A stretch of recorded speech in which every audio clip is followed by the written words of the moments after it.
नमामि धन्वन्तरिमादिदेवं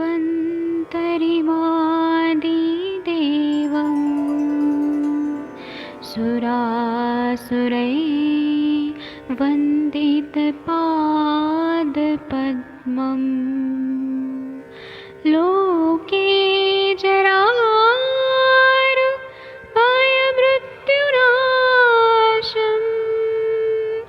दातारमीशं विविधौषधीनां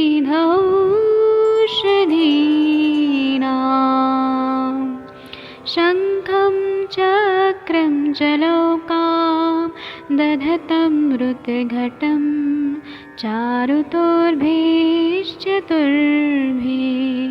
सूक्ष्मस्वच्छादिरुद्यं शुकपरिविलसन् मौलिमं भोजनेत्रं कालाम्बोदोज्ज्वलाङ्गं कटितटविलसत् चारुपीताम्बराढ्यं वन्दे धन्वन्तरिन्तं निखिलगदमिव प्रौढदावाग्निनीलम्।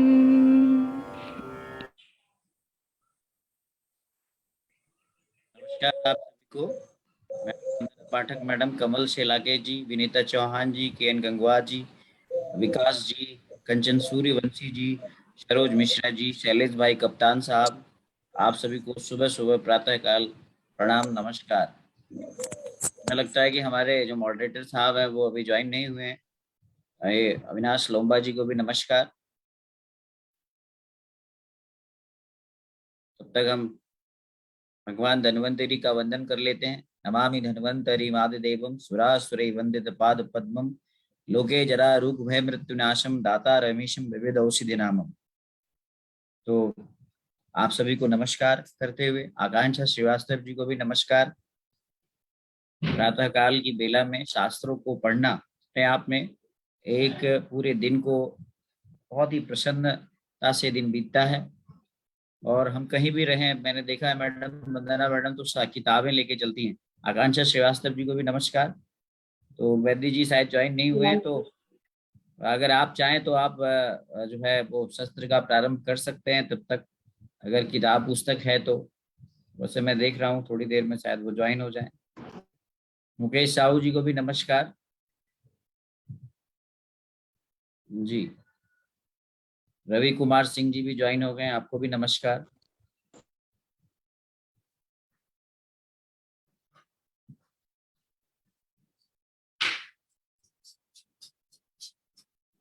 तो माधव निदान का जो सत्र है वो वैद्य अरविंद पाठक जी के द्वारा चलाया जा रहा है, तो वो ज्वाइन हो तो ज्यादा अच्छा रहेगा। मैं वेट करता हूँ। उनके पास पुस्तकें भी है, पीडीएफ भी है।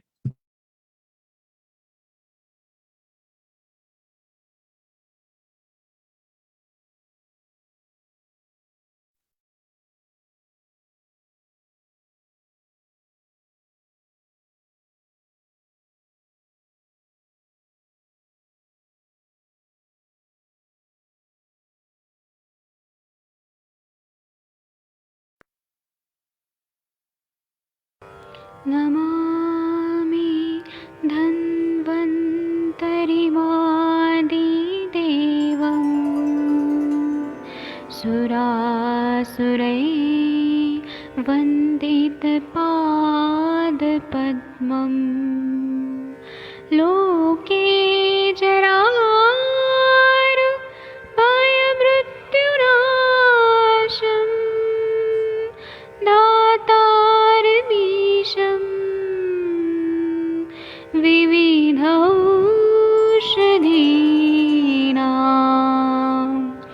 शङ्खं चक्रं जलौकां दधतं मृतघटं चारुतोर्भैश्चतुर्भिः सूक्ष्मस्वच्छादिरुद्यं शुकपरिविलसन् मौलिमं भोजनेत्रं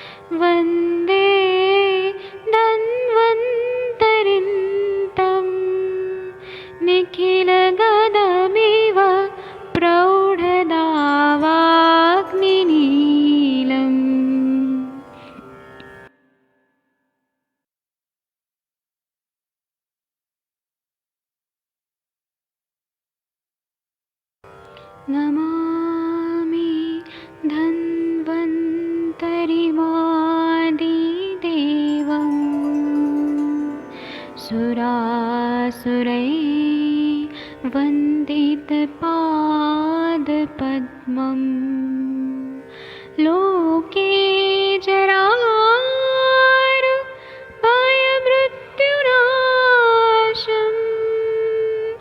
दातारमीशं विविधौषधीनां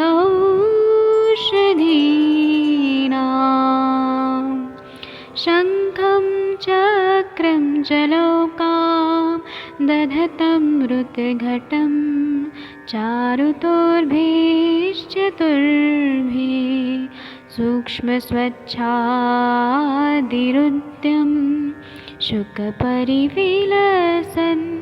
मौलिमं भोजनेत्रम् कालाम्बोदोज्ज्वलाङ्गं कटितटविलसत् चारुपीताम्बराढ्यं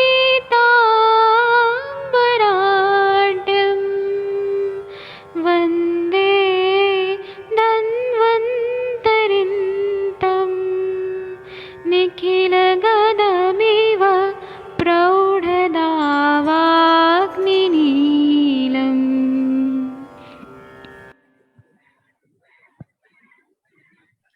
जैसा कि अभी बात हुई है मेरे को ज्वाइन कर रहे हैं, तब तक आप लोग माधव निदान पर कुछ चर्चा कर सकते हैं। मैं आकांक्षा श्रीवास्तव जी आपको होस्ट बना देता हूँ, है ना? Okay sir. जब वो ज्वाइन करेंगे तो उनको होस्ट बना दीजिएगा जी।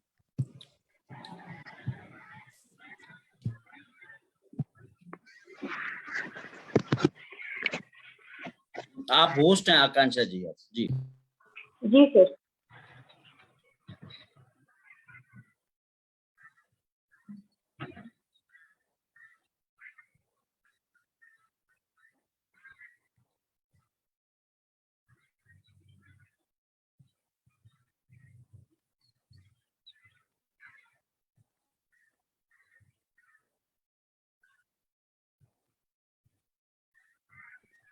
हाँ, प्रणाम सभी लोगों को। मैं वैद्य अरविंद पाठक पुणे महाराष्ट्र से आप सभी लोगों का स्वागत करता हूँ।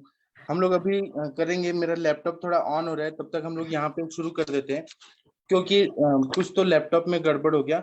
तो हम लोग ना अभी ये जो श्वास व्याधि है इस पर हम लोग चर्चा शुरू करेंगे। आप लोग के स्क्रीन पे नहीं आएगा, लेकिन मैं यहाँ से पढ़ रहा हूँ, माधव निदान से पढ़ रहा हूँ। तो इसमें बता रहे हैं, श्वास व्याधि के बारे में बता रहे हैं। श्लोक नंबर 15 देखिए आप लोग। इसमें बता रहे हैं, महा ऊर्ध्व छिन्न तमक तमक शूद्र भेदेस्तु पंचधा विद्यते स महाव्याधि श्वास एको विशेषता। कृपया म्यूट रखिए सब लोग, घर का आवाज प्लीज मत सुनाइए। डॉक्टर भावना जी म्यूट रखिए। हाँ, तो इसमें ऐसे बता रहे हैं कि महा ऊर्ध्व छिन्न तमक शूद्र भेदेस्तु पंचधा विद्यते स महाव्याधि श्वासो एको विशेषता। वातादिको भवे शूद्र तमकस्तु कफोद्भवः कफ वातादिकश्चैव संश्लिष्ट छिन्न संज्ञकः श्वासो मारुत संश्लिष्टो महत् महानूर्ध्वस्ततो मतः। इसका मतलब यह है कि जो श्वास व्याधि है यह 5 प्रकार का बताया गया है।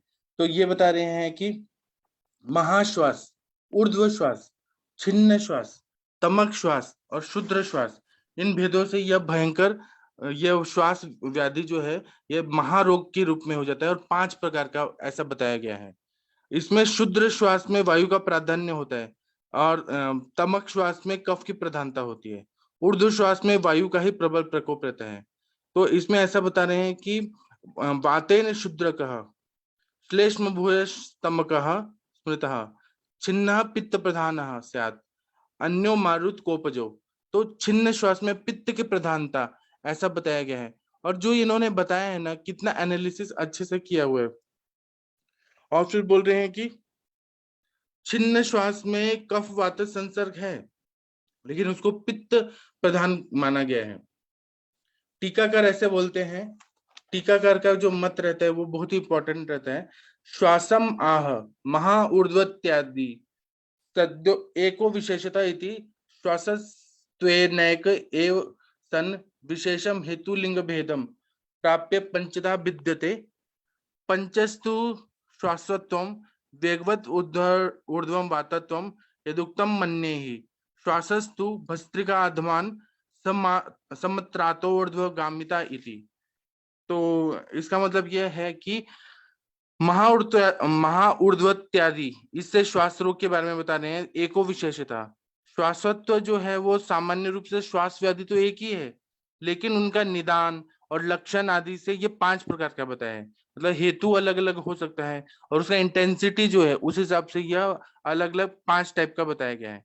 इन 5 श्वासों में वायु की वेगवती ऊर्ध्व गति होती है और फुफ्फुसस्थ वायु को इसमें इतना दूषित हो जाता है कि श्वास द्वारा ग्रहित प्राणवायु को उचित समय तक नहीं रोक सकते हैं, और जिसके कारण वायु जो है बड़े जोर से विवश होकर प्रत्याहरण होने लगता है।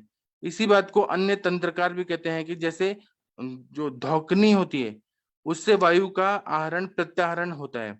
जो लोहार लोग के पास आप लोगों ने देखा होगा कि उनके पास एक धौकनी नाम का यंत्र होता है जो लोहार लोग काम करते हैं, तो उसमें किस तरह से वायु का काम होता है और अग्नि जो है वो प्रदीप्त होती है बहुत ज्यादा लोहार के पास। उसी तरह से वायु का आहरण प्रत्याहरण होता है। उसी प्रकार फुफ्फुस में होने वाले वायु का आहरण प्रत्याहरण को श्वास कहते हैं। फिर संख्या निर्देशात इत्यादि, संख्या में गिनने उष्ण पदार्थों योग्य पदार्थ का पृथक पृथक स्पष्ट निर्देश करने से उसकी संख्या निश्चित हो जाती है, तब पुनः उनकी संख्या का निर्देश करना निरर्थक सा हो जाता है। तो लेकिन यहाँ पे श्वास रोग को महाश्वास, ऊर्ध्व श्वास, छिन्न श्वास, तमक श्वास, क्षुद्र श्वास, ये 5 निर्देश कर दिया है।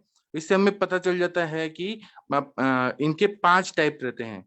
और प्रतमक और संतमक, यह तमक श्वास में समाहार हो जाता है। इसको पृथक भेद मानकर भेद वृद्धि नहीं समझने, मतलब संतमक और प्रतमक ये भी भेद है, लेकिन वो इसी श्वास व्याधि में ही इंक्लूडेड कर दिया गया है। उसके बारे में हम लोग और चर्चा करेंगे अभी। तो और दूसरा ये बता रहे हैं ना कि इसमें ये जो श्वास व्याधि होती है तो इसमें श्वास की मतलब श्वास जब होने लगता है ना तो ये सांस बहुत ज्यादा फूलने लगता है। श्वासस्तु भस्त्रिका अधमान समात्रो ऊर्ध्वगामिता इति। इसमें भस्त्रिका जो रहता है या धौंकनी जो रहता है उस तरह का इसमें वायु का प्रत्यागम और आगमन ऐसे होने लगता है। संख्या निर्देश पंच प्राकृत सिद्धे पंचत्व पंचवचनम तमक भेदस्य प्रतमकस्य पृथक संख्या निराम सार्थम। हाँ, ये संतमक और प्रतमक ये 2 टाइप भी हैं, उसके बारे में भी हम लोग चर्चा बाद में करेंगे। तो अब आगे हम लोग ना ये देखते हैं, इसका पूर्व रूप देखते हैं कि श्वास व्याधि होने वाला है तो क्या क्या सिम्टम्स आ जाते हैं, तो हम लोग ये समझ सकते हैं कि अब ना श्वास व्याधि होने वाला है। प्राग रूप, श्लोक नंबर 16 देखिए। प्राग रूपम तस्य हृत पीड़ा शूलाधमानमेव च आनाहो वक्त्र वैरस्यम शंकस निस्तोदेव च। मतलब हृदय में पीड़ा होती है, उदर में शूल होता है, फिर उसके बाद में मतलब ये पूर्व रूप की अवस्था है कि हृदय में ऐसा लगता है कि खिंचावट बहुत ज्यादा हो रही है, पेन बहुत ज्यादा हो रहा है। उसके बाद में उदर में शूल होता है क्योंकि वायु का अनुलोमन हो रहा है, प्रतिलोम हो रहा है, तो पेट में दर्द होने लगता है। अफारा होता है, मतलब आधमान होता है, अनाह होता है, कब्ज और पेट में तनाव होने लगता है, और मुख विरसता होने लगती है, शंख प्रदेश में तोद होने लगता है, टेम्पोरल रीजन में ना ऐसे पेन होने लगता है सिर में, और ये सब श्वास रोग के पूर्व रूप होते हैं। आनाहो वक्त्र वैरस्यम शंकस निस्तोदेव च, तो इसको जानना बहुत जरूरी रहता है। उसके बाद में ऐसा बोल रहे हैं कि यदा स्त्रोतांसि संरुध्य मारुत कफ पूर्वक विश्वक व्रजति संरुदस तदा श्वासन करोति सा। मतलब इसमें ऐसा बोल रहे हैं कि संप्राप्ति, अब संप्राप्ति को भी जानना बहुत जरूरी है कि इसमें किस तरह से संप्राप्ति होती है। तो ऐसा बोल रहे हैं कफ प्रधान प्रकुपित वायु जब श्वास वायु स्रोतों को अवरुद्ध कर उसी कफ द्वारा अवरुद्ध हो जाता है और अंधाधुन विचरण करता है तो श्वास रोग को उत्पन्न कर दिया जाता है। मतलब कफ प्रधान प्रकुपित वायु, कफ भी है और कफ कैसा है कि स्त्यान है, वो ज्यादा लीन है और स्रोतों में जाके अवरोध कर रहा है, पूरा ऑब्स्ट्रक्शन कर रहा है और श्वास वही स्रोतों को अवरुद्ध कर रहा है। अब वायु की वजह से क्या हो रहा है कि वहां पे श्वास वाहिनियां संकुचित हो रही है, ड्राई हो रही है, और वहां पे जहां ड्राइनेस आ रहा है, संकोच हो रहा है, वहां पे स्त्यान कफ जाके बैठ जा रहा है, तो फिर ये संप्राप्ति हो रही है। इसी को और बताया गया है कि हम जब श्वास लेते हैं तो प्राण वायु उदान वायु की सहायता से हमारे फेफड़ों में पहुंचता है, और फेफड़े क्या हैं? तो छोटी छोटी नलियों और कोठारियों के मतलब एल्वेलाइज और ब्रोंकियल्स इनसे बना हुआ है। इसमें सारे शरीर का अशुद्ध रक्त पहुंचता है और वहां पे अशुद्ध रक्त मिलता है। तो उसमें क्या रहता है कि अशुद्ध रक्त में कार्बन डाइऑक्साइड रहता है और फिर वहां ऑक्सीजन का एक्सचेंज होता है ऑस्मोसिस की प्रोसेस से। ये आप लोगों को पता है। तो हम जब श्वास प्रश्वास चलता रहता है तो ये फुफ्फुस जो है वो संकुच फैलते रहता है, सिकुड़ता रहता है। और फुफ्फुस के अंदर एक झागदार तरल कफ रहता है जो कि लचक और संकोचन प्रसारण शक्ति को यावत वायु बनाए रखता है। अबाध रूप से श्वास प्रश्वास की क्रिया चलती रहती है। किंतु जब वायु और कफ दोनों ही विकृत हो जाते हैं तो फेफड़ों की लचक कम हो जाती है। और यह समझिए कि वो कफ का जब फेफड़ों में अधिक जमा हो जाता है तो प्रवृद्ध वायु जो है उस कफ को वहीं पर सुखा देता है, जिससे फेफड़ों का लचक कम हो जाती है और यह भाग ठोस हो जाता है और ठीक फैल या सिकुड़ नहीं सकता है। श्वास लेने में महान कष्ट होता है। जिसमें मनुष्य श्वास लेता है उस समय शुष्क कवारुद्ध श्वास स्रोतस फैल नहीं पाते। प्रत्युत वायु के दबाव से एक ऐसी खींच पड़ती है जो कि असह्य होती है तथा प्राण वायु को अंदर से एक ऐसा धक्का लगता है जिससे वह बिना वह अपने क्रिया को पूर्ण किए ही बरसभर बाहर ढकेल दिया जाता है और वह श्वास लेने में श्वास उखड़ जाती है। मतलब वहां पे एक रिफ्लेक्स आता है, रिफ्लेक्स की तरह ऐसा आता है जब अवरोधात्मक संप्राप्ति हो जाती है तो वह उसकी वजह से सांस बहुत ज्यादा फूलने लगती है क्योंकि ऑब्स्ट्रक्शन ऐसा हो रहा है, स्त्रोतोरोध हो रहा है। तो और दूसरा बता रहे हैं टीकाकार की अन्नवाही और उदकवाही स्त्रोतों का भी ग्रहण किया गया है यहाँ पर। श्वास प्रणालियां फुफ्फुसों के साथ आहार नलिका और आमाशय में विकृति हो जाती है। तो कफ कफ प्रदान जो भी यहाँ पे कफ का तो अवरोध होता ही है और श्वास प्रश्वास का जो क्रम है वह बिगड़ जाता है, ऐसा संप्राप्ति होता है यहाँ पर। इस पर आप लोग का कुछ मत है तो आप लोग बताइए। इसमें टीकाकार बोल रहे हैं कफ प्रधान पूर्व प्रधानम कफस्य यस्य स तथा तेन कफेन रुद्धो विमार्ग गत्वेन विमार्गत्वेन। मतलब यहाँ पे कफ की प्रधानता रहती है और यहाँ पे ये संप्राप्ति हो रही है कि कफ जो है वो अपना स्थान, अब उर स्थान तो कफ का है ही लेकिन क्लेदक कफ जो है वह अपना स्थान छोड़ के विमार्गमन करके फुफ्फुसों में और ज्यादा जमा होने लगता है क्योंकि ऐसे हेतुओं का सेवन किया जा रहा है यहाँ पर। इसकी वजह से ये सब प्रॉब्लम शुरू हो जाती है। अब आप लोग कुछ बताइए, अपना अपना मत बताइए प्लीज। कौन बोलेगा? डॉक्टर वंदना मैम है क्या? डॉक्टर वंदना पाठक मैडम शायद मुझे नहीं दिखती। डॉक्टर अंजना मैम आप कुछ बोलेंगी? अंजना मैम, आकांक्षा जी मैम। सर, जी सर, नमस्कार सर, सभी लोग को शुक्रवार सर, शुक्रवार। हाँ सर, अभी परसों हम लोगों ने ये संप्राप्ति पर ही काफी डिस्कशन किया था, इसीलिए कि उसके जो हम डिवीजन है बाद में पढ़ेंगे आप आइए तक। और संप्राप्ति और पूर्व रूप का मतलब ही सर यही है कि जो श्वास की का कॉज हम लोगों ने मॉडर्न एस्पेक्ट और उसके अलावा आयुर्वेद की संप्राप्ति से कैसे उसको कोरिलेट किया जा सकता है, जैसे अभी आपने बहुत अच्छे से पढ़ा है। और शास्त्रों में भी यही बताते हैं कि किसी भी तरह से जो भी हमारा मिथ्या आहार विहार है या फिर किसी भी तरह का कोई आगंतुक भी कारण है तो वो क्या करता है, सबसे पहले मिथ्या आहार विहार लेने से जाठराग्नि को वो मंद करता है, जिससे वो वाला श्लोक बहुत अच्छे से उन्होंने बताया है अशार्ंगधर जी ने, नाभिस्थ प्राण पवना स्पष्टवा हृत कम्रांतरम। तो जो श्वास की विधि उन्होंने बताई है किसी तरह से नाभि से जो है, नाभि क्योंकि प्राण का स्थान है और एक जो है प्राण है हमारे शरीर का, और वहां से जो है पवन, ये वायु जो होती है वो वहां से चलती है और भगवान कमल को जो है, हृदय रूपी कमल को वो जो है स्पर्श करती है और फिर वो कंठात वही निकल जाती है, मतलब कंठात से कंठ से बाहर निकलती है। और उसके बाद फिर वो अंबर की जो है वो विष्णु पदामृत या कहते हैं कि शुद्ध वायु लेके वो फिर एक बार बॉडी शरीर के अंदर प्रवेश करती है। और तो बहुत अच्छे से एक उन्होंने इंस्पायरेशन और एक्सपायरेशन, जिसे हम कहते हैं कि श्वसन प्रक्रिया का वर्णन किया है। और ये नॉर्मल जो हमारी प्राण वायु उदान वायु का जो प्रकरण है कि प्राण वायु जो है वो विष्णु पदामृत माना गया है और उसको लेके जब वो आती है और शरीर में ऊर्जा का संचार करती है, जाठराग्नि को भी वो बहुत अच्छे से प्रदीप्त करती है।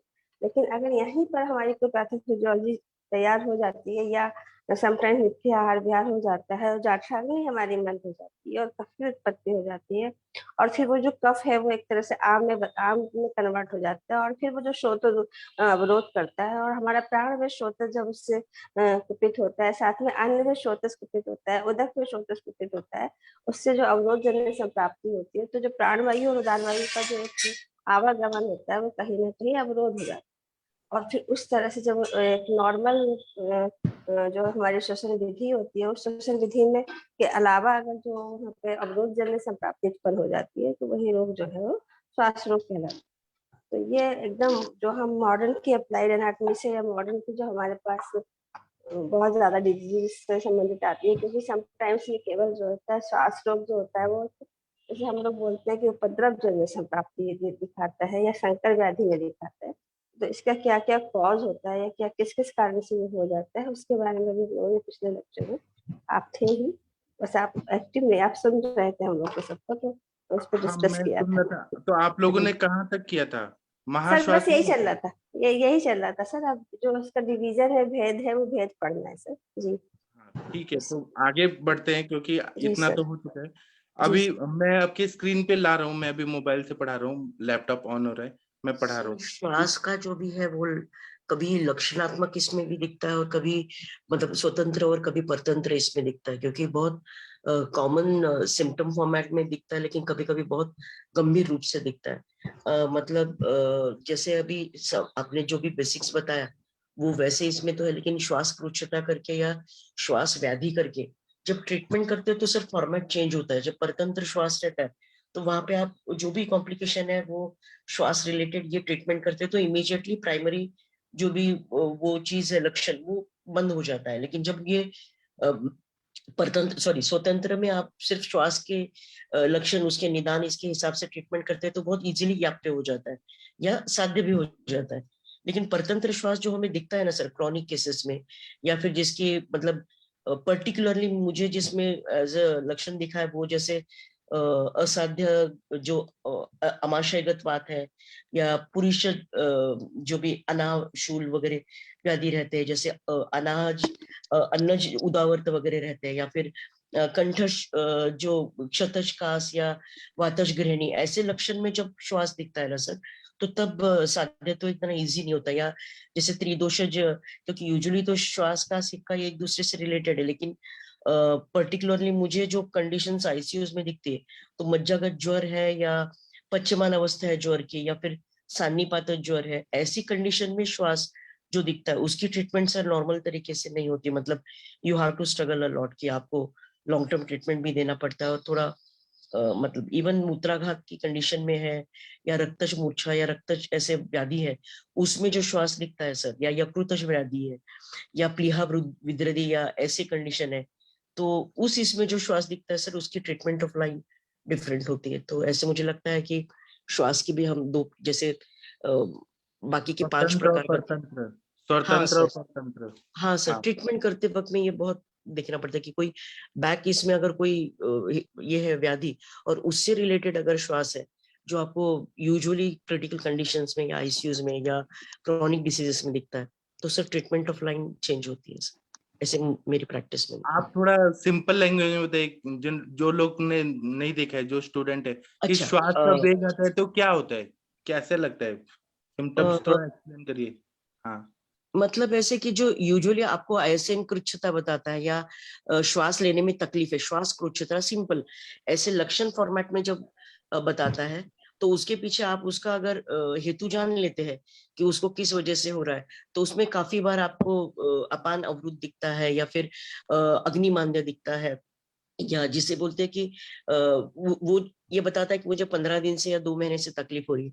अगर मॉडर्न इसमें बात करूं तो जो पेशेंट आपको क्रॉनिक डिसीज लेके आते हैं वो भी बताते हैं कि मुझे जिसे बोलते हैं श्वास है या फिर मुझे दम लगता है या मुझे ब्रीथलेसनेस या ब्रीदिंग इसमें जिसे बोलते हैं ऐसे होता है। लेकिन जब आप वहां पे ट्रीटमेंट करते हैं, आप जैसे हेतु बंद करते हैं, दीपन पाचन देते हैं, आप वहां पे सीतोपलादी, तालीसादी, श्वास कुठार ऐसे सिंपल चीज में देते हैं, लेकिन दीपन पाचन देके आप उसका अनुलोमन भी करते हैं, अपान अवरुद्ध दूर करते हैं तो उनका अटैक कम हो जाता है और वो सिम्टोमेटिकली रिलीफ भी मिलता है उनका, और कम कम होके वो पेशेंट उससे ये भी मतलब डिसीज फ्री भी हो जाता है। लेकिन जब परतंत्र श्वास करके सेकेंडरी श्वास में आप उसको जब करते थे तो उसके पीछे कोई भी रूट लाइन डिसीज रहता है, उस डिसीज में ये सिम्टम करके या कॉम्प्लिकेशन करके आता है, वहां पे आपको मॉनिटर करना पड़ता है। मतलब आप पेशेंट को देख रहे हैं कि वो लेटा है तब भी उसकी आवाज आ रही है, उसके श्वास में जब वो श्वास लेता है तो भी उसको डिफिकल्टी हो रही है, डिफिकल्टी इन टेकिंग ब्रीदिंग। और दूसरी चीज ये कि मतलब अगर वो, मैं सिर्फ क्रिटिकल इलनेस की नहीं बात करूँ, मैं यूजुअली भी पर्टिकुलरली क्योंकि I deal with kidney failure, तो किडनी फेलियर के पेशेंट में जैसे 8 से 7 ग्राम एचबी नीचे नीचे होने लगता है, और क्रिएट का कोई भी लेवल हो, लेकिन हर व्यक्ति के लिए कोई कोई 7 और 8 क्रिएट में भी उनको श्वास रुच्छता और एडिमा नहीं रहता है। तो ऐसी कंडीशन में जो श्वास नजर आता है वहां पे आपको अग्नि पे भी काम करना पड़ता है, अनुलोमन पे भी काम करना पड़ता है। और आपने हमेशा ये देखना चाहिए कि एसीओएस तो नहीं है। एसीओएस मतलब जो मॉडर्न में भी कुछ टाइप्स है जिसमें इंटरमिटेंट कंसिस्टेंट है, तो वैसे asthma which is along with COPD जो हमें कोविड में देखने को मिला कि लंग्स की डिसीज है, इंटरस्टिशियल सेल्स में काफी सारा इन्फ्लेमेशन है, और उस वक्त में वो पेशेंट जब आपको श्वास बोल रहा है तो वहां पे आपको पेशेंट जब सेटल्ड है, उसका अग्नि अच्छा है, तो आपको वहां पे वमन भी देना पड़ता है और बहुत अच्छा रिजल्ट मिलता है वमन में। आप जब स्टेटस अस्थमैटिकस की केसेस में डील करते हो कभी, या फिर आपको पास में तमक श्वास भी आता है, तब भी आप देखेंगे कि आप जब तक उसका अनुलोमन नहीं कराते तब तक आपको रिजल्ट नहीं मिलता है। आप जैसे ही उसका अनुलोमन कराते हैं, आप उधर के जगह पे नाभि पूरण करते हैं और फिर उसको मानारन तेल और बाकी की दवाइयां देते हैं, तो पहले अनुलोमन लगता है जहाँ पे वातज संप्राप्ति है, और फिर उसके बाद में वो सेटल होता है। तो ऐसे जब भी आप सिम्टम देखिए तो पहले हेतु और दूसरा वो स्वतंत्र है कि परतंत्र है।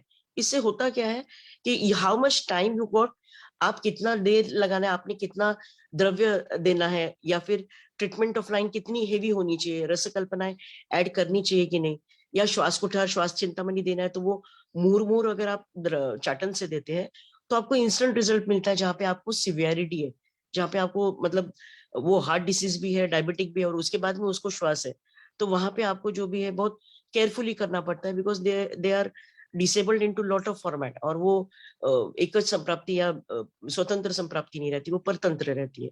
तो वहां पे मेन लाइन डिसीज जो है उसका भी ट्रीटमेंट करना पड़ता है। Thank you sir. बहुत अच्छा बताया आपने। तो और किसी को डिस्कस करना है तो कर सकते हैं, नहीं तो हम महाश्वास पढ़ेंगे। आप लोग के स्क्रीन पे दिख रहा होगा महाश्वास। किसी को कुछ बोलना है श्वास व्याधि पे, कुछ अनुभव या कुछ क्वेश्चन, ऐसे कुछ बात करना है तो कर सकते हैं। सर नमस्कार। हाँ नमस्ते सर, बताइए। सर श्वास मतलब जितने सारे कॉजेस से डिस्निया हो रहा है ये सब श्वास के अंडर आ जाए। हाँ हाँ, हो सकता है इसमें शुद्र श्वास रहे, छिन्न श्वास रहे, लेकिन सारे डिस्निया सारे इसमें यही आते हैं, श्वास में आते हैं। और हेतु के हिसाब से उसका ट्रीटमेंट करना। हाँ, पहले डायग्नोसिस तो कर लेते हैं महाश्वास में क्या होता है। किसी और को कुछ बताना है तो बताइए, नहीं तो हम आगे बढ़ते हैं। नहीं बोलना तो आप सुनिए 18, 19, 20 नंबर का श्लोक देखिए। इसमें महाश्वास, इसमें इसको महाश्वास क्यों बोला है, ये श्लोकों में जब हम पढ़ेंगे तो हमें समझ आ जाएगा।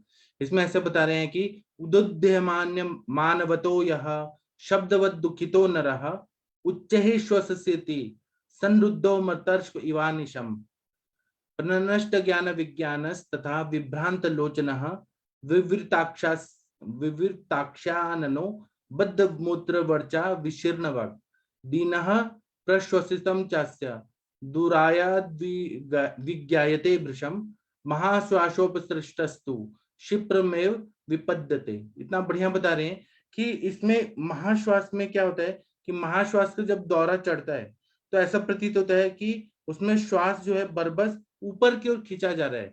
उदुद्यमानो यह शब्दवत दुखितो न रहा, मनुष्य को बहुत ज्यादा कष्ट हो रहा होता है, मस्त सांड की तरह घरघराता हुआ लंबा श्वास खींचता है, जैसे मस्त जो सांड होता है उसकी आवाज आती है, वैसे ही महाश्वास में श्वास रुकने से रोगी अत्यंत बेचैन हो जाता है। फिर उच्च ही श्वसति संरुद्धो मर्तर्श्व इवानिशम, मर्तर्श्व मतलब सांड, उसकी तरह ये शुरू हो जाता है। फिर बोल रहे हैं प्रनष्ट ज्ञान विज्ञान तथा विभ्रांत लोचना, मतलब उसका ज्ञान विज्ञान सब कुछ लुप्त प्राय हो जाता है। फिर विभ्रांत लोचना, मतलब नेत्र जो है वो चढ़ जाते हैं ऊपर की तरफ, सांस लेने में इतना तकलीफ होता है।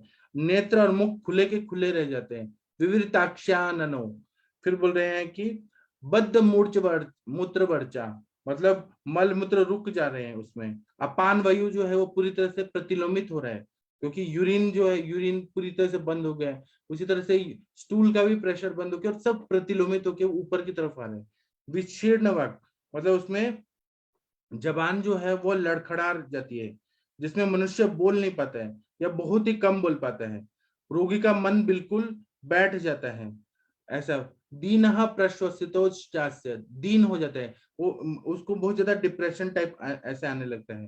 प्रश्वसितम चास्य दूरात विज्ञायते विषम, मतलब वो जब सांस ले रहा है ना तो सांड की तरह आवाज आ रही होती है और वह दूर से ही सुनाई देने लगती है। इस प्रकार के महाश्वास से पीड़ित रोगी शीघ्र ही मृत्यु के मुख में चला जाता है, ऐसा बता रहे। और टीकाकार लोगों ने तो और भी बढ़िया बताया कि महाश्वास लक्षण महा उदुद्यमान इत्यादि, उदुद्यमानवत इति उत ऊर्ध्वम धूयमानो नियमानो घातो यस्य स तथा, मतलब ऐसा बता रहे हैं कि जिस मनुष्य का प्राण वायु उत अर्थात मतलब ऊपर की तरफ खींचा जा रहा है, इसलिए उसको उदुद्यमानवात ऐसे बोले हैं। शब्दवत मतलब शब्द करता हुआ, उच्च श्वास स्थिति, लंबा श्वास होता है। शब्दवत सशब्द वा यथावती उच्च दीर्घम, मतलब जिस तरह से सांड बोलता है उस तरह से बहुत जोर जोर से आवाज आने लगती है जब वो बोल रहे हैं। और महाश्वास से पीड़ित को ना उसकी जो घरघराहट है दूर तक सुनाई देती है। संरुद्धो मतर्श्व श्वसेति श्वास विशेष ज्ञापनार्थम मयम दृष्टांत, मतलब इन्होंने उदाहरण से बताया कि जिस तरह से बैल होता है, सांड होता है, वह दूर से कैसे घुर्राता है वैसे यहाँ पे आवाज आती है। फिर ज्ञानम शास्त्रम विज्ञानम तदर्थ निश्चय, यहाँ पे रोगी का जो विज्ञान है वह नष्ट हो जाता है, उसको क्या करना है क्या नहीं वो समझ नहीं आता होता है। और उसका न प्रनष्ट ज्ञान विज्ञान, मतलब उसको क्या करना है क्या नहीं वो समझ नहीं आ रहा है। पेशेंट जो है ना थोड़ा सा अनकॉन्शियस जैसे हो रहा है, और क्योंकि उसका सांस इतना ज्यादा फूल रहा है।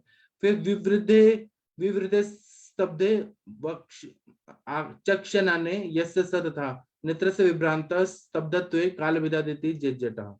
जटाचार्य जी बोल रहे हैं कि नेत्र चलायमान होते हैं, नेत्र और मुख विवृत हो जाते हैं, खुले के खुले रहते हैं, जकड़े रह जाते हैं, नेत्रों की चंचलता बढ़ जाती है और स्तब्धता बढ़ जाती है, ऐसे जटाचार्य जी का मत है। फिर विशीर्ण वाक वक्तुम अक्षमः मंद वचनो वा, ऐसा बोल रहे हैं, इसमें ऐसा बोल रहे हैं कि जीवा लड़खड़ा जाती है, मनुष्य कम ही बोल पाता है क्योंकि पूरा ऑब्स्ट्रक्शन है, उसका सांस इतना ज्यादा फूल रहा है। फिर बोल रहे हैं ऐसा मनुष्य दीन या थका हुआ हारा सा हो जाता है। कहीं दीन शब्द का मतलब है कि हीन शब्द ऐसा हो जाता है, लेकिन हीन से ज्यादा है कि दीन शब्द मतलब वो क्लांत मन जो है वो थका हुआ है, डिप्रेशन में बहुत ज्यादा है। हीनमिति पाठान दुराज्ञायते भृशम मृत्युपय उपपत्ते रित्याहु, इसमें ऐसा बोल रहे हैं कि दूर से ही पता चल जाता है कि इसको महाश्वास हुआ है, शरीर के हीन होने से इसको श्वास का जो आवाज है वो दूर तक सुना जाता है, ऐसा बता रहे हैं। क्योंकि और फिर इनकी चिकित्सा नहीं किया ना तो मनुष्य शीघ्र ही मृत्यु के मुख में चला जाता है। तो ये एकदम इमरजेंसी की कंडीशन होती है महाश्वास की, इसको ध्यान में रखना चाहिए। आप लोग कुछ बताइए इसके बारे में, महाश्वास के पेशेंट आप लोगों ने एनालिसिस किए हैं क्या? डॉक्टर कंचन मैम, डॉक्टर ये अनुरिता मैम, आपने देखे हैं कि ऐसा डायग्नोज किया है कि महाश्वास हुआ है इनको? सर देखिए बट दे बहुत जल्दी कोलैप्स हो जाते हैं सर, क्योंकि सिर्फ वही कंडीशन में मतलब उसका एक तो आवाज और बहुत कम चांस मिलता है आपको, और इवन चरक में भी इसको असाध्य ही बोला है क्योंकि ये it leads to death only. Usually जो पेशेंट ऑब्स्ट्रक्टिव पाथवे के अलावा भी आपको महाश्वास देखने को मिलता है, लेकिन you should be lucky enough कि आप वो ऑब्जर्व कर पाए। ऐसे पेशेंट अपने पास में चल के तो नहीं आता है, लेकिन हाँ जो आपने अभी साइंस एंड सिम्टम्स पढ़ा ना, उस इसमें पर्टिकुलरली उसकी पुतलियां, उसका अगर दृष्टि ऊपर है, और मतलब यूजुअली ऐसे बोलिए सर कि अगर पेशेंट सीरियस है और पेशेंट अगर फेटल है, वो पेशेंट को हाथ लगाना है कि नहीं लगाना है, इसको मतलब जब मैं सीरियस केसेस लाइक आईसीयूज में है या फिर कुछ लोग मॉडर्न के हॉस्पिटल्स में होते हैं और मुझे अगर कॉल करते हैं और मैं विजिट देने जाती हूँ, तो मेरा लाइन ऑफ एक्शन देने से पहले मैं पहले यही देखती हूँ कि पेशेंट के पास में कितना समय है। तो उस वक्त में सर ये अगर आपको ग्रंटिंग नजर आ रहा है, उसकी हिकअप्स और श्वास दोनों चीज के लक्षण भी इकट्ठा दिख रहे हैं, और प्लस उसका मतलब आपको पता चल रहा है कि मतलब बेसल भी दोनों तीनों लोब्स में अगर आपका ये नहीं है, तो यू शुड कंसिडर इट कि इट इज असाध्य and you should not touch that patient, या फिर आपने पेशेंट के रिलेटिव्स को कल्पना दे देनी चाहिए। काफी बार सर मैंने वेंटी वगैरह के पेशेंट जो ये कि इतना डिफिकल्ट होता है सर उस इसमें, क्योंकि patient is on to venti, हमें लोगों को बताया जाता है कि यार इट इज कुछ भी हो सकता है, इतना दिन रखा है उतना दिन रखा है, लेकिन I have handled some cases sir कि जो पेशेंट ऑलरेडी एक्सपायर हो चुके होते हैं, तो वहां पे वेंटी निकालने के बाद में पता चलता है कि पेशेंट वाज नॉट नो मोर। लेकिन ऐसे भी देखा है कि जो वेंटी पे गए और फिर वहां से निकले, मतलब हमेशा इट इज नॉट कि when the patient is on to ventilator it does mean कि the patient is going to मतलब फेटली होने वाला है। तो ऐसे भी पेशेंट रिवाइव किए, लेकिन आपको अपने शास्त्र पे भरोसा होना चाहिए और आप जो देते हैं, क्योंकि अराउंड अबाउट 60-70 एज की पेशेंट थी, तो she was in to ruby and उनकी फैमिली के 2 पीढ़ियां मेरे पास में आती थी, तो उन्होंने just usually I don't give visits anywhere out of my hospitals, लेकिन रिक्वेस्ट करने के बाद में रूबी में रात में जाना पड़ा मुझे क्योंकि देर हो गई थी। तो उस वक्त में बहुत स्कोर कम था उनका, वेंटिलेटर पे थे वो, ब्लड प्रेशर काफी बढ़ा हुआ था। पेशेंट आप लोग 5 मिनट बात करें, मैं पानी पी के आता हूँ 5 मिनट में, है ना? आप लोग बात करें, मैं आता हूँ जी। और भी किसी को केस बतानी तो जरूर बताइए। मैंने एक पेशेंट 2008 में देखा था कि एक हाँ। ना आर्मी ऑफिसर के बेटा था, उसको ना डॉक्टर्स ने कहा था कि इसका लंग्स पूरी तरह से कोलैप्स हो गया है और टीबी हाँ। का 3-4 कोर्स हो गया था, तो लंग्स ही नहीं दिख रहा था उसको, एकदम लास्ट स्टेज में। तो वो मुझे Yes. सिटी से यहाँ पर एक कार्डियोथोरेसिक सेंटर जो है Yes. आर्मी का, वहां लेके गए, तो वो बच्चा मर गया, लेकिन ना उसको मैंने 15 मिनट ऑब्जर्व किया, तो वो ऐसे ही महाश्वास की तरह सांस ले रहा था, हाँ, हाँ, उसके बाद में उसकी डेथ हो गई, तुरंत डेथ हो गई उसकी। Yes yes. तो वही जब आप ऐसी आप लोग बात करें, मैं 5 मिनट में आता हूँ। हाँ। Yes yes. तो जो वो केस, हाँ बोलिए, नमस्ते सर। वो जो केस थी सर, वो एक्चुअली कार्डियक केस थी, सीसीएफ में भी थी, और यहाँ का बहुत बड़ा हॉस्पिटल है सह्याद्री, तो वहां से डॉक्टर पालिमकर करके कार्डियोलॉजिस्ट है, तो उन्होंने शायद 80% ब्लॉक था, तो उनको सजेस्ट किया था, और मैंने उनको बताया था कि आप ऑपरेटिव मत करिए। उसके बाद में उन्होंने ट्रीटमेंट के लिए देर लगाया और वो पेशेंट आईसीयू में पहुंच गई। उस कंडीशन में मैंने उसको रिवाइव किया, आज भी वो जिंदा है। उनकी 4 पीढ़ियां मेरे पास में, मतलब उनकी बेटी की बेटी, और अभी उसकी इनफर्टिलिटी कंसीव्ड एक बेबी है, तो 4th पीढ़ी। तो उस पेशेंट को रिवाइव करने के बाद में मुझे इतना विश्वास आ गया कि नहीं, महाश्वास है या श्वास है या कोई पेशेंट हिचकियां दे रहा है, आपको अपने हिसाब से अगर आप ये करते हो, and without angioplasty, without any surgery, she has recovered with her all the symptom. वो चलती भी, मतलब चल भी नहीं पाती थी और बैठती थी, इतना श्वास था कि अब जब बड़े बड़े हॉस्पिटल उसको लेबल लगा देते कि नहीं भाई सर्जरी करना है, तो हम भी डरते हैं। लेकिन मतलब विश्वास करिए, आप आयुर्वेदिक ट्रीटमेंट करते जाएंगे, आपको आज वो पेशेंट जो भी है कम से कम 1 से 2 किलोमीटर जाके देव पूजा करके अपना हरिपाठ करके घर पे आती है, and she is still having without any complication. बस क्लिनजिंग के लिए, विरेचन के लिए मैं बुलाती हूँ, बाकी का ट्रीटमेंट भी उन्होंने बंद किया। Yes sir. मैम, जितने भी महाश्वास के जो पेशेंट होते हैं ना, सब जी। वैसे तो बहुत अच्छा जिक्र हो चुका है, ये स्वतंत्र और परतंत्र व्याधि के में ही ज्यादा होता है। सडनली जो मतलब हम महाश्वास में बहुत ज्यादा सीवियर एनीमिया कोरिलेट, हमें तो पूरी हिस्ट्री एलोबोरेट करके करें तो हम उसको स्वतंत्र और परतंत्र व्याधि के हिसाब से उसका काज ढूंढ के उसका डायग्नोसिस बना के हम ट्रीटमेंट करेंगे तो हमें सफलता मिलेगी। जैसे सीवियर एनीमिया है, उसमें भी ऐसा श्वास देखने को मिलेगा, तो अब आप ब्लड रिपोर्ट निकालेंगे तो एचबी कम होगा, अगर 4 से या 5 से नीचे एचबी होगा, ऑब्वियस बात है आपको ट्रांसफ्यूज कराना ही कराना पड़ेगा। सीवियर असाइटिस में भी दिखता है सर, असाइटिस में पेशेंट को जो, हाँ मैं वहीं पे धीरे धीरे आ रहा हूँ। सीवियर ब्रोंकियल अस्थमा में, लंग फाइब्रोसिस में, लंग की जितनी भी बीमारी है, सडन वो हो जाए, सडन लंग कोलैप्स हो जाए, जिसमें न्यूमोथोरैक्स हो जाता है, एकदम न्यूमोथोरैक्स हो जाता है, और लंग फाइब्रोसिस, ट्यूबरकुलोसिस, मतलब जो लॉन्ग टाइम से ट्यूबरकुलोसिस का पेशेंट रहता है, उसमें भी ये देखने को मिलता है। अब हम कार्डियक पार्ट की बात करते हैं। कार्डियक पार्ट में हम जैसे congestive heart failure, DCMP, valvular heart disease, और LVF लेफ्ट वेंट्रिकुलर फेलियर, ये सारे महाश्वास में आते हैं, पर वो कार्डियक पार्ट को वो इन्वॉल्वमेंट करके देखेंगे। और जो लेफ्ट वेंट्रिकुलर फेलियर है उसमें तो दोनों ही हमारा वो रहता है। एक कोर पल्मोनल हार्ट की डिजीज होती है जिसमें लंग्स और हार्ट दोनों का ही इन्वॉल्वमेंट रहता है, ठीक है ना। उसमें हमने हार्ट में भी देखना पड़ेगा, ये कार्डियक पॉइंट ऑफ व्यू से है और उसी पॉइंट ऑफ व्यू से।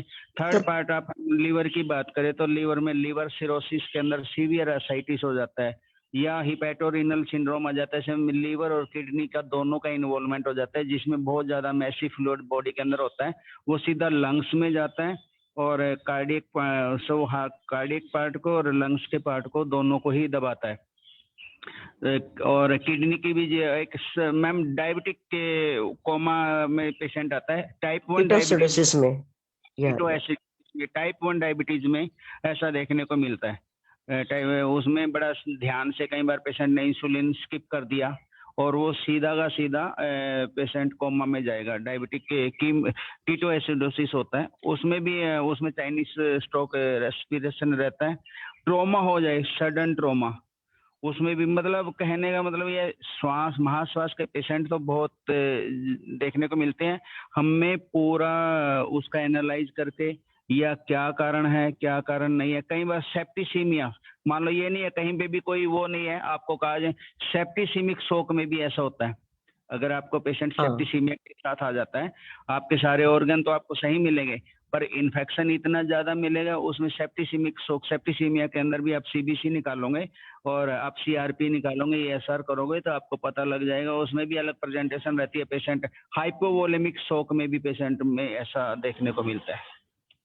बहुत सारे कारण हैं, फिर उसमें सब लोगों को बड़े ध्यान से और उससे, और इसमें हमें पता लग जाता है मैम हमें ये पेशेंट लेना है या नहीं लेना है। सर वही रहता है सर, क्योंकि यूजुअली महाश्वास तो सर मैंने ICU या पेशेंट जब कोलैप्स हो रहा है उस इसमें देखा है, लेकिन जब पेशेंट वेंटिलेटर पे रहता है तो यूजुअली अकॉर्डिंग टू आयुर्वेदा वो जो गंभीर कंडीशन है उसी कंडीशन का रहता है या, लेकिन खराब हो गया। हाँ, तमक श्वास में भी सर अगर आपने उसको मतलब जो भी हमारे 2 प्रकार बताए हैं उस इसमें तमक श्वास में भी अगर पेशेंट स्टेटस अस्थमैटिकस में उसका अगर जो डाइजेस्टिव ऑब्स्ट्रक्शन वो नहीं निकला तो भी वो पेशेंट काफी गंभीर अवस्था में पहुंचता है, जहाँ पे उसका मतलब पाथवे पूरा क्लियर ही नहीं हो पाता है, और वो अगर आप मिस आउट कर गए और उसका अगर आपने ट्रीटमेंट प्रॉपर नहीं किया, जहाँ पे स्नेहन स्वेदन विरेचन ये बहुत ही क्लासिकल ट्रीटमेंट है, या जिसे बोलते हैं मुर्मुर श्वास व स्रोतस पे जो भी पुष्कर मूल है, यष्टि मधु है, वासा है, पर्टिकुलरली मैंने वो इमरजेंसी कॉम्बिनेशन ही बना के रखा है। तो वो चार्टर अगर आपका जाता है और धीरे धीरे आप अगर आप अभ्यंतरता नहीं दे पाए, आप एक्सटर्नली महानारायण तेल लगाइए, स्वेदन दीजिए, एक्सटर्नली आप उदन पूरन करिए, जो नाभि पूरन है इसका ऑयल का, और महानारायण के साथ में एरेंडेल तेल भी लगा के, तो आपको दिखेगा कि आप जैसे जैसे स्वेदन करते जाते पेशेंट का जो भी श्वास है वो गंभीर से उत्तर मतलब जो ऊर्ध्व श्वास है वो ऊर्ध्व श्वास सिर्फ ऊपर के ऊपर ही वो लेता है, अंदर उसके एल्वुलाइज ओपन ही नहीं हो पाते, और इतना सुंदर आपको वैसोडाइलेशन मिलता है when you give that Mahanarayan with sendhav या एक अच्छा चाटन उसके साथ में आप जब देते हैं तो you see very fantastic result. Sir Anurita madam, आपने चाटन में कौन कौन से द्रव्य बताए? वासा, कर्कट श्रृंगी और मैडम एक्चुअली मेरा द्रव्य क्योंकि इमरजेंसी मुझे चीज लगता है तो सबसे पहले शुंठी है, पुष्कर मूल है, बहुत अपनी जो सिंपल चीज है, लेकिन आपके पास में वो रेडी होना चाहिए, क्योंकि मैं मॉडर्न लोगों से इतना जरूर सीखी कि हम पीछे जो पढ़ते कल वो डिस्कशन हुआ लेकिन I didn't get a time, but particularly सटी, शुंठी, पिप्पली, मरीच, पुष्कर मूल, स्पेशली सेंधव आपका, लेकिन सेंधव की मात्रा हमेशा आपको चेंज मतलब you can't mix it up and keep into the combination, और फिर इसको जैसे जैसे वेग है जैसी कंडीशन है तो वातज है तो घृतपान के साथ में दीजिए, या फिर जिसे बोलते हैं शहद के साथ में चाटन दीजिए, या आपको कैसे पेशेंट मिल रहा है, लेकिन इवन जब आपको ये दिखता है कि हिक्कप और अस्थमा ये क्योंकि ऐसे कॉम्प्लिकेटेड कंडीशन दिखती है ना, तो इस वजह से मैं एक्सपीरियंस बताया, मे बी क्या I may be wrong because completely shastrokt तो उसमें नहीं आए, लेकिन रासना अगर आप मिलाते हैं ना जहाँ पे वातज संप्राप्ति पेन है, कॉम्प्लिकेटेड कंडीशन है, तो रासना, हिंगू, इवन सेंधव के अलावा सौरवचल का भी आप यूज करके देखिए, बट पिपर मतलब अपनी जो पिपली त्रिकटु सेपरेटली या फिर ज्येष्ठमध और उसके साथ में, और अगर पेशेंट काफी सीरियस है और अगर आपको रिस्क नहीं लेना है तो आप उसमें श्वास का चिंतामणि, श्वास कुठार रस और ये चीजें ऐड कर सकते हैं। कभी इमरजेंसी में जैसे टिक्का में मैं मयूर पिच्छा मसी भी बना के रखती हूँ, नारिकेल मशी भी बना के रखती हूँ, तो वो आपके पास में इंस्टेंटली अवेलेबल होना चाहिए। आप कंडीशन के हिसाब से दीजिए, लेकिन ये बेसिक चीजें हैं कि अगर आप उसको चाटन देते हैं तो अनुबंध जो है उसके साथ के वो अच्छी तरह से क्लियर होने मिलते हैं। और हमें, हाँ सर, नारिकेल का क्या बताया? नारिकेल लवण सर, मतलब आपके पास में मयूर पिच्छा मसी, नारिकेल लवण, और अगर कुछ भी नहीं, जैसे अभी आज मैं 3 बजे से जग रही हूँ सर, बिकॉज मेरा एक पेशेंट को बहुत जल्दी कुछ पेन्स होने लग गए, उसके बाद में उसको गिडीनेस आया, वो चक्कर आके, ये पेशेंट बहुत दूर है यहाँ से, राउंड अबाउट 25 किलोमीटर दूर, तो उनको जो घर में था, फिर सूत शिकर था, एक सिल्क का कोई कपड़ा था, मैंने बोला जल्दी उसको ये कर लीजिए, जैसे बोलते जला दीजिए, उसकी मशी बना लीजिए, क्योंकि इमरजेंसी तो घर में नहीं होता है ना किसी के, और जितना जल्दी आप भी किसी को, और 3 बजे जगा के रखा है मुझे, तो you can give that instant chatan, अगर आप उनके पास में शहद है, नहीं शहद है तो जो भी अवेलेबल है, लेकिन आपका ये कॉम्बिनेशन अगर रहता है तो अपर रेस्पिरेटरी पे बहुत अच्छा काम करता है। और हमें कोविड ने बहुत अच्छा सिखा दिया, बिकॉज मतलब जो एक डर था कि you can't touch the patient with that emergency, लेकिन मैंने ये सिल्क वाला कैसे काम करेगा, सिल्क को जला के? सर अभी जब कुछ भी नहीं, ये हम जब इसमें थे ना सर ताराचंद में, तो ये सारी चीजें हमने देखी है कि मतलब इमरजेंसी हैंडल करते हुए पेशेंट का ऑपरेटिव हुआ और उसके बाद में उसको कुछ ना कुछ गलत खा लिया और उसके बाद में उसको श्वास या कुछ हिक्का लगी है, तो उस वक्त में हमने ये देखा है। तो हमें मतलब मशी चाहिए आपके पास में, त्रिफला मशी, या फिर जिसे बोलते हैं मयूर पिच्छा मशी, या नारिकेल भी कभी कभी यूज होता है, लेकिन एब्डोमिनल अगर अपान और समान अवरुद्ध है तो उस वक्त में। लेकिन मैंने इमरजेंसी में हमारे एक सर को जो रेशम रहता है, मतलब सिल्क कोई भी, it should be pure silk, उसको जला के वो मशी मैंने चाटन करते हो। वो पेशेंट इतना दूर 3 बजे एकदम, उसके हस्बैंड भी गड़बड़ा गए, और वो लड़की को मैंने एलोपैथिक साइड इफेक्ट से रिवाइव किया हुआ है, कोविड में रिवाइव किया हुआ है, तो वो कहीं एडमिट होने के लिए तैयार नहीं थी। तो फिर मैंने उनको नारियल पानी का एक वो था, तो मैंने बोला उसके साथ में आप बार बार जो मिश्री है अपनी उसको उसके साथ में दीजिए, ताकि उसको थोड़ा शायद बीपी वगैरह लो हुआ होगा, और उसके साथ में वो गिडीनेस फील कर रही थी, तो मैंने बोला ठीक है आप ये मशी दे दीजिए, 10 बजे मेरे पास में आ जाइए। अभी पूछा है भाई ये मशी कैसे काम करेगा, सिल्क वाला जला के क्यों ऐसा कहें, क्या उसमें ऐसी चीज होती है जो उसको सर मैं वो स्टडी करके बताती हूँ, लेकिन मैंने मैं ही just बता देता हूँ emergency ना, कुछ नहीं उसका जो था। धुआं जो रहता है, धुआं वो ना पूरा हाँ। ये जो कफ है जो तानता है उसको वो खोल देता है, सिल्क का, मतलब हम हाँ धूम्रपान करा रहे हैं, सिंपल सी बात है। सर ये नहीं, धूपन में भी यूज किया है चाटन के लिए कह रहे हैं मैम तो ना, वो सर, सिल्क चाटन वाला दे दिया उसको, उसका रूप चाटन दे दिया, वो रिवाइव हो गई, क्योंकि सूचेकर नहीं था। अभी 7 बजे सॉरी 6 बजे फोन आया कि मैडम सुवर्ण सूचेकर मिल गया है, उसने 2 दिन से जागरण हुआ था और उसके बाद में उसको पीरियड्स वगैरह आ गए थे, तो फिर मैंने उनको सुंठी वगैरह, क्योंकि उस वक्त में इमरजेंसी ऐसे था कि वो हॉस्पिटल भी नहीं जाना चाहती थी और सिंक हो रही थी, तो मुझे ये लगा कि एब्डोमिनल लिया, और उनके पास में इंग्वास्टक नहीं था, आमपाचक नहीं था, शादी होके 6-7 महीने हो गए, तो टच में नहीं है अभी, तो जस्ट इमरजेंसी था। मैं ये पूछना चाह रहा हूँ, जो आपने सिल्क वाला मच्छी बनाया ना जला के उसको, और वो चाटन के लिए मैंने नहीं बनाया सर, मैंने उनके घर में उनको बनाने के लिए बोला और धुआं लेने के लिए बोला, और बोला अगर नहीं रुके तो चाटन दे दीजिए।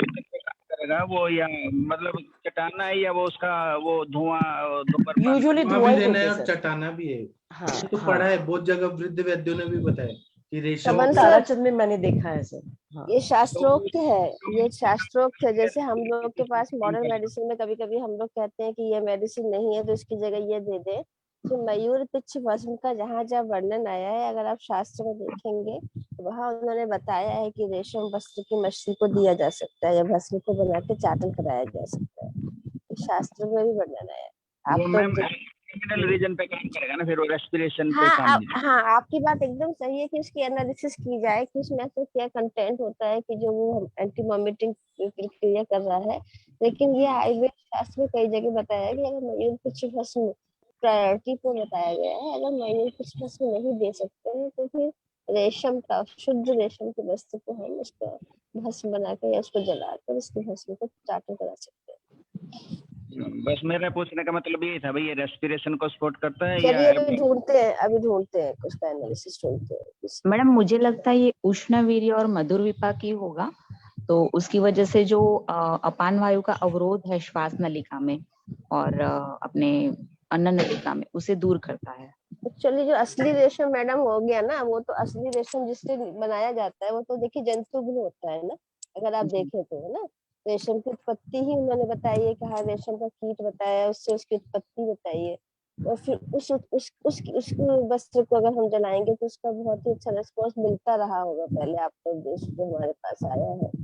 लेकिन अब हम सबके पास जो भी रेशम मिलता है वो वाला तो नहीं मिल पाता है, लेकिन उसकी भी मसीह अभी भी कारगर है। जैसे मैडम ने प्रैक्टिकली अपना बताया कि हाँ मैंने दिया और कुछ भी था और उसको उसका रिस्पॉन्स मिला, तो रियली जैसे आपने बोला ऐसा भी हो ही सकता है कि उसमें भी हो सकता है, तो उसका इफेक्ट मिलता है।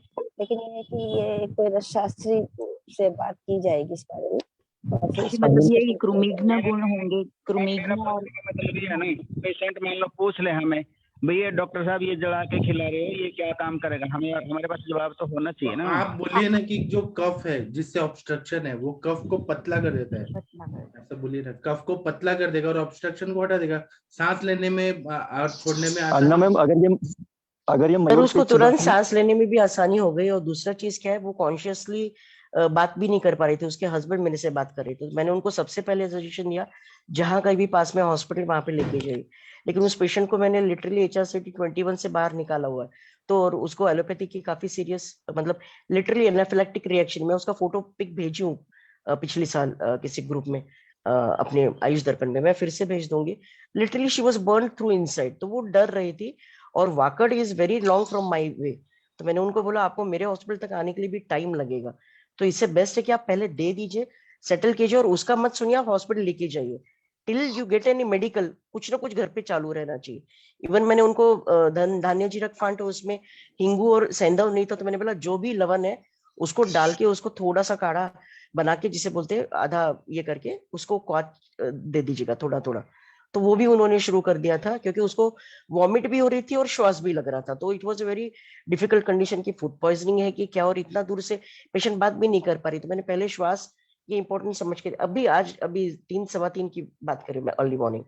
तो इस वजह से अब thank you very much sir, आपने बताया। और अंजना मैम थैंक यू, क्योंकि मेरे पास में संदर्भ सिल्क का नहीं था, बस मैंने वैद्य लोगों को, मैंने 3-4 बार इसका इस्तेमाल किया है, तब से मैंने हैबिट बना ली कि मैंने खुद, क्योंकि मार्केट में नारिकेल लवण नहीं मिलता है, तो नारिकेल लवण बना के रखा हुआ है। और अगर कहीं पे कुछ भी नहीं मिले ना, आप नारिकेल के नहीं, मयूर पिच्छा मिलता है तो भी त्रिफला मशीन भी बहुत अच्छे काम करती है, बहुत अच्छी। ठीक है, वाकड़ में तो श्रुति मैम रहती है, इतना श्रुति दूर। मैम रहती है क्या? ओके ओके हाँ ओके, हाँ आइंदा श्रुति मैम के पास में मैं भेज दूंगी। हाँ, उधर ही रहती है वाकड़ में। यार ठीक है, congratulations Anurita ma'am. Thank you. Anurita ma'am बहुत मतलब इंटेलिजेंट है, आपको पता नहीं है। नहीं नहीं सर, ऐसा नहीं है सर, अभी 3 बजे कोई उठा दे तो अपने को मैनेज ही करना पड़ता है, और लोगों को मालूम है कि मैडम रात में और आप उठती है। दिन में नहीं सोएंगे अभी आज? सर मैं दिन में आज तक कभी नहीं सोई, जब तक मैं बीमार न गिरूं मैं दिन में नहीं तो सो आप पाता। 1 बजे सोई हैं, 3 बजे उठ गई हैं, तो 2 घंटे की नींद में हो जाएगा पूरा दिन। सर आउट सेशन के पेशेंट, आज मंडे का कार्डियक और सीकेडी को ओपीडी रहता है, कैसे तो फिर सोएंगे सर? दिन में भी सोना नहीं तो सोएंगे, अलाउड है 2 घंटे से आपका हो जाएगा, वायु का प्रकोप नहीं होगा कम सर, से कम। मेडिटेशन कर लेती हूँ ना, मेडिटेशन कर लेती आप ऐसे ही करिए, फिर आप बीमार पड़ेंगी। वायु का हूँ। नहीं प्रकोप सर, मैं कैसे? रात को 9 बजे सो जाऊंगा आज, नस से 2 बार लेने आऊंगी ना सर। हाँ पाठक सर, हाँ, वायु का प्रकोप कैसे हो जाएगा? इतने सारे चाटन वाटन, इतनी सारी औषधियां जानती है, तो कैसे वायु उभर के आप? नहीं, मैंने ये बोला कि वायु का प्रकोप शांत हो जाता है। अच्छा मैम, मैम को तो मैं 60 ml तेल डालूंगा ना नाक में, तो वायु का प्रकोप हो जाए। लेकिन बॉडी को रेस्ट तो चाहिए ना, अगर सोएंगी नहीं तो कैसे होगा? ये अभी तो खेल रही होंगी, क्रिकेट खेल रही होंगी। नहीं नहीं सर, आज उसको रेस्ट लिया मैंने, बस वॉकिंग करूंगी, आज खेलूंगी। और कल आप वो मीटिंग में गई थी, तो वहां क्या हुआ था? Sir actually it was a good meeting, क्योंकि जो हमारी बातचीत कल हुई थी ना डिस्कशन के लिए, ऐसा कुछ ये इस पैनल पे बोल सकती हूँ मैं, because it's an very common problem. Modern के लोग, जो भी मॉडर्न के हॉस्पिटल, कॉर्पोरेट हॉस्पिटल चलते, see I am not against modern, मैं भी मॉडर्न प्रैक्टिस करके आई हूँ, डोंट टेक इट पर्सनली। जो पॉलिसीज है या पॉलिसी का पैसा है, उसका राउंड अबाउट 5% से क्लेम्स पास होते हैं। और उन पैसों से मॉडर्न के हॉस्पिटल चलते हैं, वो भी इतने बड़े बड़े कॉर्पोरेट हॉस्पिटल। वो हॉस्पिटल की अगर हम क्वांटिटी देखें और आयुर्वेद हॉस्पिटल की क्वांटिटी अगर देखें तो बहुत कम है। अभी पॉलिसी और ये सारा जो भी सिस्टम है, actually it's an very big business.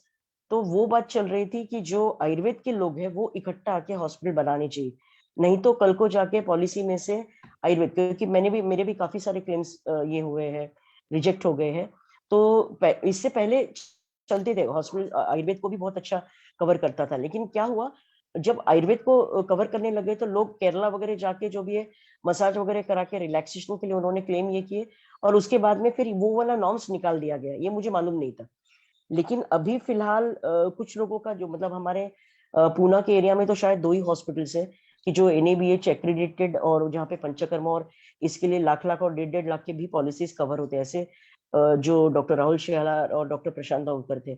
लेकिन अगर हम अपने हॉस्पिटल्स नहीं बनाएंगे और हम रिक्वेस्ट नहीं भेजेंगे कि देखिए भले मेरा हॉस्पिटल नहीं, लेकिन अरविंद पाठक सर ने बना दिया और मैं उनकी पैनल कंसल्टेंट हूँ, तो मेरे पास में ठीक है महीने के कम से कम 10 पेशेंट निकलते हैं, या ऐसे 10 लोगों ने रिक्वेस्ट भेजा तो 10-10 हो गए 100 पेशेंट। तो हमें 100 पेशेंट्स के लिए ये हॉस्पिटल चाहिए, ये हॉस्पिटल के हम पैनल कंसल्टेंट है, और हमें इसको पॉलिसी को हमारे अक्रेडिट करिए, हमारी पॉलिसीज पास करिए। ऐसे उनका कुछ चर्चा चल रहा था। I was late actually because कल मेरा पूरा दिन बाहर गया था, तो I was little bit late. तो it was a very this thing, उसमें से क्या आउटपुट निकलेगा पता नहीं, लेकिन I request you Arvind sir, believe me, you should really make an hospital where people like us, या हम पवन सर को बुला लेंगे, या जो भी इमरजेंसीज में काम करते हैं सीरियसली उनको बुला लेंगे, लेकिन वी नीड एन हॉस्पिटल। क्योंकि अगर आयुर्वेद पॉलिसी में से नहीं, सोचिए सर कि हम हफ्ते का 1000 से 1500 का दवाई देते हैं, या फिर कुछ लोग तो 700-800 रुपए लेते। कल जब पूछा गया तो हफ्ते की जो मेडिसिन है, मतलब सपोज आरेगोर्दिनी 4 रुपए है, 28 गोलियां 1BD दे दिया, या फिर दूसरी टैबलेट 3 रुपीज 4 रुपए, हम ऐसे कॉस्टिंग करके 1000 से 2000 का दवाई देते हैं। वहां पे मॉडर्न के मेडिसिन सर एक दिन में एडमिट करते तो भी एक सलाइन लगाने के बाद में 5 से 10 हजार लेते। तो वही कंक्रीट और एक्टिव ओपन डिस्कशन चल रहा था, it was not personalised discussion. लेकिन आई फेल्ट दैट सर, क्योंकि I am facing this problem last 10 to 15 years, और ये वजह है कि आयुर्वेद हॉस्पिटल नहीं है, जिसकी वजह से मुझे 5-5, 6-6 हॉस्पिटल का पैनल कंसल्टेंसी लेना पड़ता है, बिकॉज मॉडर्न के क्लेम्स पास होते हैं और आयुर्वेद के क्लेम्स नहीं पास होते। तो इट वाज ये कि आने वाले वक्त में, आज भी देखिए जिन लोगों को पंचकर्मा जो लोग करते हैं, तो जिन लोगों का अफोर्डिंग है वो लोग तो इजीली कर लेते हैं, लेकिन उनका भी फॉलोअप इतना सिंसियर नहीं होता एक बार कर्म करने के बाद में। लेकिन अगर आप 100 लोगों को कन्विंस करते हो, उसमें से 10 कन्विंस होते, तो भी जो 99% लोग हैं सर, वो पूछते कि क्लेम में होगा क्या, या क्लेम पास होगा क्या, या मेरे पास में पॉलिसी है, because people have invested their money into policies. तो this is an very aggravating issue जो हमने सोचना चाहिए, देखना चाहिए। फिर उसमें प्रिस्क्रिप्शन प्रैक्टिस मॉडल, वो काफी सारा जी हमारा लगता है दूसरे का समय हो गया है, है ना? जी सर, जी सर, तो अभी थोड़ा ब्रेक ले लेते हैं। जी प्रणाम सभी लोगों को। प्रणाम सर।